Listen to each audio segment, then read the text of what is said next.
I personally have the view that in service businesses there is enormous amounts of innovation that can be identified and created to improve services, but only if people are there on the ground doing the work all the time. That actually external designers are not particularly well equipped to come in and provide the kind of constant, some of it incremental, some of it breakthrough, but constant innovation that's possible within healthcare services and other service businesses. So I've always been a strong advocate of building design and design thinking into these kinds of service environments.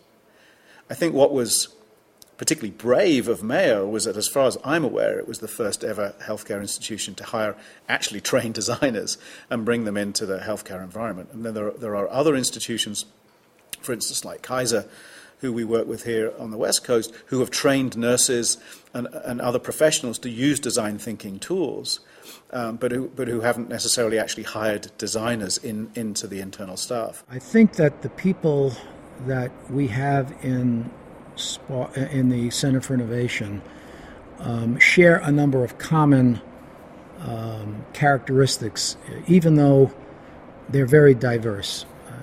These are generally people who are uncomfortable with the status quo, wherever they might be. They're individuals who are change-oriented and in fact are more comfortable than most people with change. They tend to be people who like to push the envelope. They're individuals who I think are committed to making a difference. I guess there's this saying that great minds think alike, but it's really no, it's probably great minds don't think alike, and that's kind of the point, is you're trying to bring in different ways of thinking around these vexing problems that we're facing in healthcare. So we have a diverse team of physicians, scientists, nurses, administrators.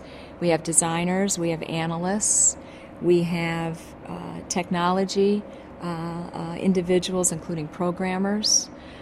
We have individuals who we call systems and procedures trained, so they have a lot of experience within the Mayo systems and how things work. We have engineers.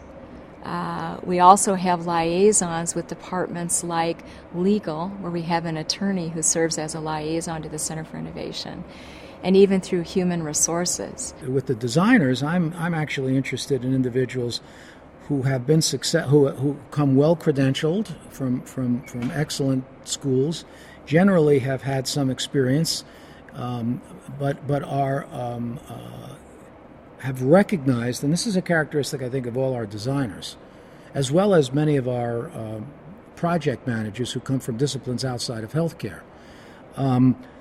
They want to devote their skills to something which is going to be beneficial, very beneficial at a societal level, and is going to make a big difference. It's not trivial to develop a new product, but these people generally see healthcare as an area of great importance to the country, and they see the first couple of decades of the 21st century as being a period of great opportunity to institute change.